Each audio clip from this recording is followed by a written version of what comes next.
Bismillahirrahmanirrahim. Assalamualaikum warahmatullahi wabarakatuh. Alhamdulillahirrabbilalamin. Wabihi nasta'inu ala umur dunya waddin. Wassalatu wassalamu ala ashrafil anbiya wal mursalin. Wa ala alihi wa sahbihi ajmain, amma ba'd. Alhamdulillah, pada pagi hari ini yang semoga diberkahi dan rahmati Allah Subhanahu wa taala,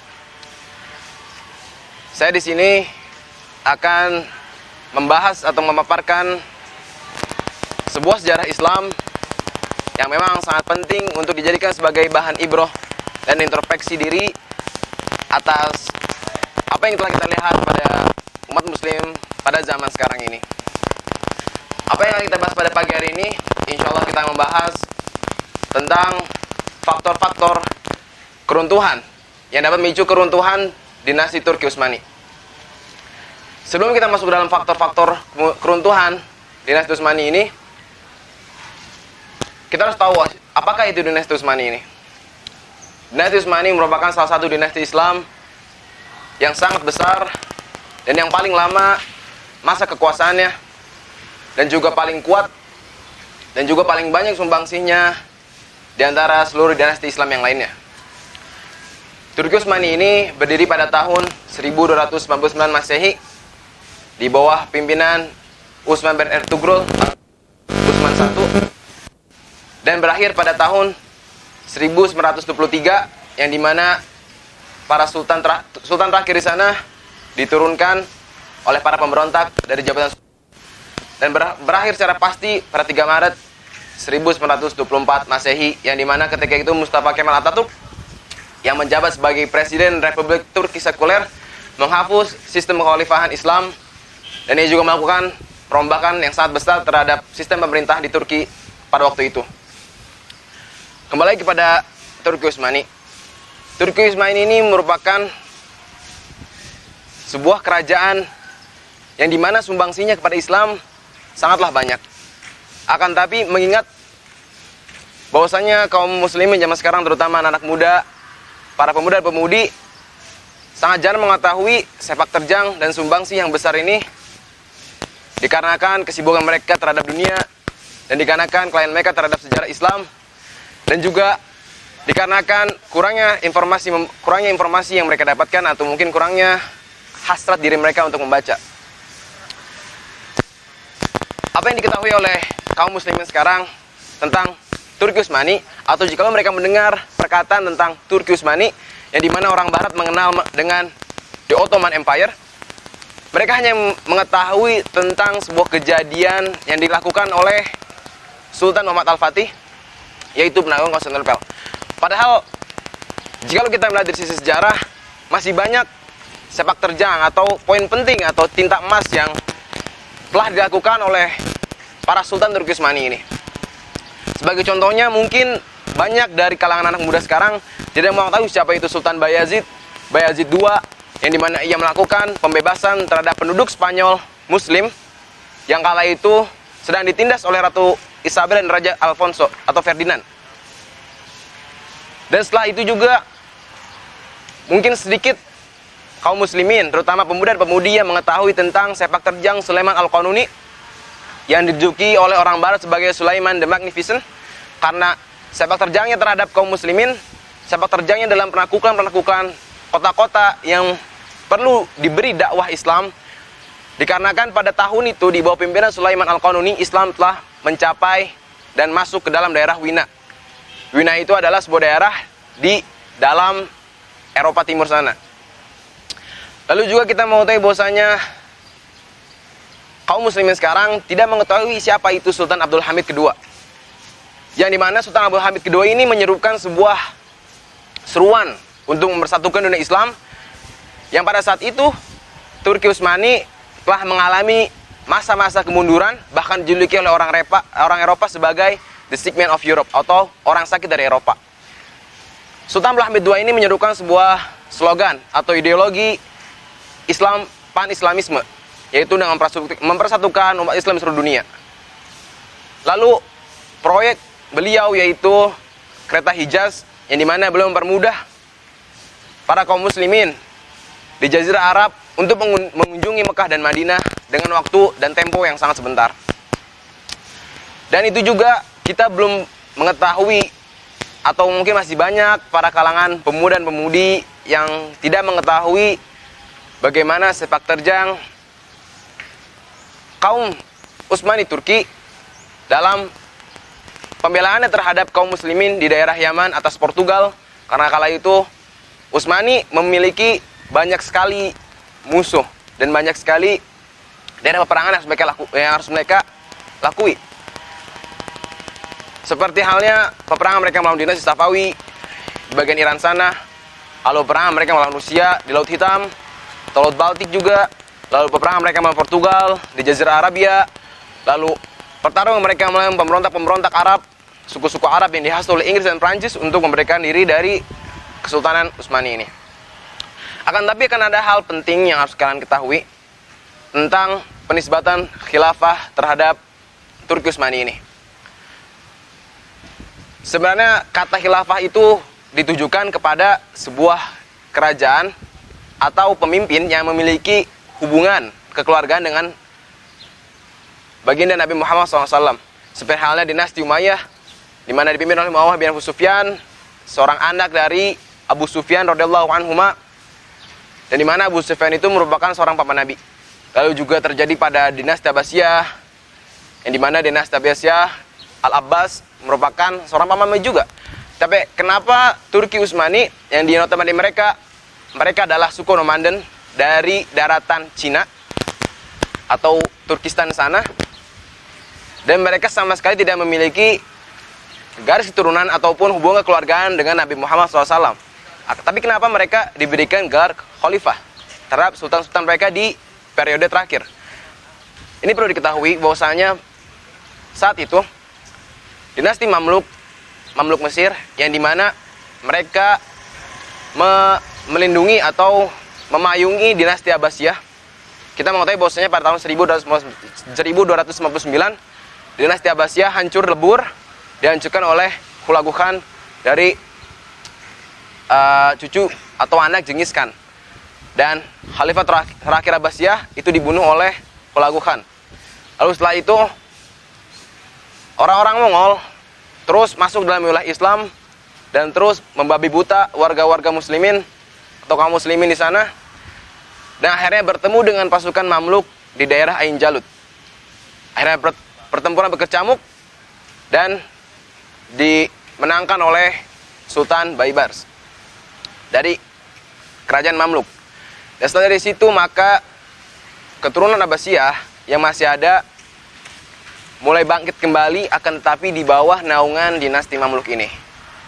Secara garis besar, dinasti Mamluk berperan sebagai atau mengatur seluruh politik, militer, ekonomi yang ada pada saat itu, dan dinasti Abbasiyah hanya mengatur atau menjadi simbolis keagamaan pada waktu itu. Dan setelah hal itu terjadi pada khalifah atau pada pemimpin terakhir, sultan terakhir dalam keturunan Mamluk Mesir, terjadi sebuah perseteruan yang sangat tajam antara Sultan Mamluk dengan Sultan di Turki Utsmani saat itu. Di mana Sultan dari Mamluk ini mereka berkoalisi dengan orang-orang Portugal dan juga dinasti Safawi, yang notabene-nya dinasti Safawi ini adalah negara Syiah. Dan bahasa mereka ada Syiah Isnasariyah atau Syiah Syafawiyah atau Ismailiyah. Mereka bersekongkol untuk menghancurkan dinasti Turki Utsmani karena hegemoni mereka yang telah memasuki wilayah-wilayah mereka, dan rasa haus para sultan dari Mamluk ini untuk menahan gerakan ekspansi dari Sultan Turki Utsmani ini. Akhirnya terjadi peperangan di mana koalisi Mamluk, Portugal, dan orang Syiah Safawi ini berhasil dikalahkan oleh sultan dari negeri Turki Utsmani ini. Dan setelah dari situ, maka kaum muslimin berbangga dan mereka bergembira. Dan setelah itu, Khalifah Abbasiyah memberikan gelar kekhalifahan ini kepada Sultan di Turki Utsmani. Saudara kaum muslimin seiman yang semoga rahmat Allah Subhanahu wa taala, kita mengetahui bahwasanya itulah beberapa mungkin singkatan atau ringkasan dari semua hal tentang sejarah singkat Turki Utsmani yang jarang diketahui oleh kaum muslimin. Dan sekarang kita akan membahas beberapa faktor yang menyebabkan keruntuhan dan kehancuran dinasti Turki Utsmani. Dan kita akan membagi kehancuran kemudian ini menjadi 2 poin. Poin pertama adalah faktor eksternal, dan yang kedua adalah faktor internal. Faktor eksternal yang membuat runtuhnya dinasti Turki Utsmani ini adalah pertama, peperangan yang terus-menerus. Kita mengetahui bahwasanya Turki Utsmani ini memiliki luas wilayah yang sangat besar, di mana mereka telah mencapai Balkan di wilayah Eropa sana, yang notabene-nya Balkan merupakan tempat bagi raja-raja pemerintahan Kristen atau orang-orang Nasrani yang sangat membenci Islam, yang sangat membenci kedatangan Islam. Lalu di bagian timur, di bagian Asia mereka setelah memasuki Asia Minor atau Asia Kecil, yang dimana di sana terdapat sebuah kekuatan dari dinasti Safawi yang bertolak belakang dengan dinasti Utsmani ini, yang dimana dinasti Safawi telah saya sebutkan merupakan dinasti Syiah terbesar, dan Utsmani merupakan dinasti Islam Sunni. Lalu di bagian Jazirah Arab mereka juga berhadapan dengan Prancis dan Inggris, yang mereka ingin menguasai Jazirah Arab. Lalu Prancis dan Inggris memanas-manasi kabilah-kabilah suku-suku Arab agar memberontak dan memberikan istilah nasionalisme, agar orang-orang ini, suku-suku ini ingin memberontak dan menghancurkan hegemoni Turki Utsmani di sana. Lalu juga di bagian Afrika sana, Turki Utsmani berhadapan langsung dengan Prancis dan Italia, yang dimana mereka juga mempunyai koloni-koloni mereka tersendiri. Dan kita mengetahui bahwasanya negara jajahan Prancis saat itu adalah Afrika Utara. Maka dari situ Turki Utsmani memiliki sebuah pekerjaan yang sangat berat untuk menghadapi seluruh front peperangan dengan sendirinya. Sampai peperangan itu sampai pada puncaknya, yaitu pada tahun 1914 sampai 1919, ketika Turki Utsmani memasuki atau masuk ke dalam kancah pertempuran Perang Dunia Kedua dengan masuk ke dalam kubu poros, yang dimana sekutu Utsmani adalah Prusia Timur atau sekarang disebut Jerman dengan kerajaan Austria. Lalu mereka harus berlawan dengan sekutu, yang dimana sekutu termasuk Prancis, Inggris, Italia, dan beberapa negara yang menentang kekuatan Turki Utsmani termasuk Rusia. Itu faktor pertama tentang peperangan. Dan kedua adalah faktor tentang ekonomi. Akibat peperangan ini mereka mengeluarkan banyak sekali anggaran besar untuk mendanai mesin-mesin perang, persenjataan, lalu pengobatan untuk orang-orang para tentara yang luka. Mereka mempunyai uang yang sangat besar dan mereka mempunyai hutang yang sangat besar. Sampai pada saat itu, pada zaman Sultan Abdul Hamid II, datang seorang Yahudi yang bernama Theodor menghadapi Sultan Abdul Hamid II dan menawarkan sebuah tawaran yang sangat besar, di mana dia mengatakan, saya bisa menghapus seluruh hutang kerajaan Anda asalkan Anda memberikan sepetak tanah Palestina untuk kaum kami ini, kaum Yahudi. Akan tetapi Sultan Abdul Hamid II menolak secara mentah-mentah dan menyuruh utusan ini untuk pergi. Lalu yang ketiga adalah faktor tentang pemberontakan. Pemberontakan terjadi di mana-mana, hampir di seluruh wilayah kekuasaan Turki Utsmani. Terutama juga pemberontak-pemberontak yang dihasut dan diberi senjata oleh orang-orang Inggris dan orang-orang Prancis, agar mereka bisa lepas daripada Turki Utsmani ini. Untuk faktor internal ya, faktor internal mereka yang pertama adalah kekuasaan sultan yang sangat buruk. Maksudnya ada di mana sultan di akhir-akhir periode masa kekhalifahan Turki Utsmani ini mengalami kemunduran dalam tata cara menjabatnya dan tata cara pemerintahannya. Sultan-sultan pada saat itu mereka terlalu lemah dan hanya dikuasai oleh para perdana menteri. Dan sultan tidak memiliki wewenang sedikit pun kecuali perdana menterinya. Itu hal yang pertama adalah tentang kelemahnya para sultan. Yang kedua, administrasi yang sangat buruk. Kita mengetahui bahwasanya luasnya wilayah Turki Utsmani ini menuntut para penguasa di Turki Utsmani untuk memiliki sebuah pemerintahan administrasi yang sangat bagus dan sangat cakap.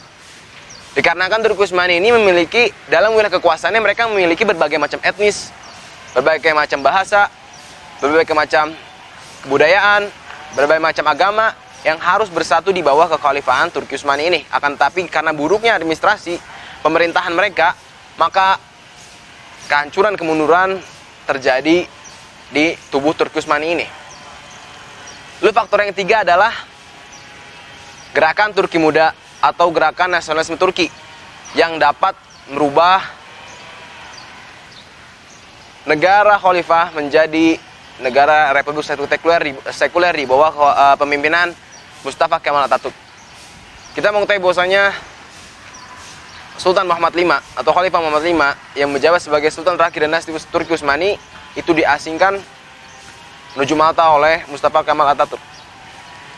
Dan berakhirlah sudah kekuasaan Turki Utsmani pada tanggal 3 Maret 1924, di mana Turki Utsmani ini hancur dan dihapuskan oleh Mustafa Kemal dan digantikan dengan sebuah negara sekuler Republik Turki, di mana Mustafa Kemal merubah seluruh ajaran, mengaburkan pendapat tentang Islam, di mana dia melarang azan dengan bahasa Arab dan menggantinya dengan bahasa Turki. Lalu dia melarang hijab, dia melarang kaum muslimin mempelajari agamanya, dia banyak menutup sekolah-sekolah, menutup madrasah-madrasah, banyak menangkap para ulama pada masa itu. Maka disitulah kemudian kehancuran Turki Utsmani tak dapat dielakkan kembali. Saudara saya seiman, kaum muslimin yang semoga dirahmati Allah Subhanahu wa taala. Dari situ kita bisa mengambil pelajaran bahwasanya dalam suatu pemerintahan itu membutuhkan dua hal yang sangat penting, yaitu tentang spiritualitas dan juga spiritualitas dan juga pemimpin yang sangat baik. Yang dimana pemimpin tidak egois dan pemimpin juga kuat, dan juga pemimpin tidak lupa dengan ajaran agama itu sendiri. Karena dua hal ini adalah dua hal yang sangat penting dalam kepemimpinan seorang pemimpin, yaitu harus menguasai kemahirannya dalam berpolitik, kemahiran juga dalam agama, agar Allah membantu seluruh usaha yang dilakukan oleh para sultan pada saat itu. Dikarenakan kita tahu kalau misalnya bahwasanya ketika Sultan Muhammad Al-Fatih melakukan Konstantinopel, ia tidak hanya mahir dalam politiknya, dia tidak hanya mahir dalam seni perangnya saja, tapi juga ada seorang sultan yang dimana agamanya sangat kuat, yang dididik oleh oleh dua syekh terkemuka pada saat itu, Syekh Aqsa Samsuddin dan Syekh Al-Qurani. Dia dididik secara agama, dididik secara spiritualitas, dan ia juga dididik secara mental dan juga dididik dengan tata cara politik perang. Dari situ Konstantinopel, yang dimana sebuah benteng terkuat di dunia yang belum pernah ditembus, yang sangat jarang sekali ada pasukan yang dapat menembus benteng itu, akan tapi oleh Sultan Muhammad Al-Fatih yang berumur sangat belia 22 tahun atau 21 tahun pada saat itu, benteng Konstantinopel bisa ditembus juga. Dan disitulah kaum muslimin sangat bangga. Pesan dari saya untuk semua kalangan kaum muslimin, terutama pemuda dan pemudi kaum muslimin, adalah untuk lebih mempelajari tentang sejarah luhur kita yang dahulu.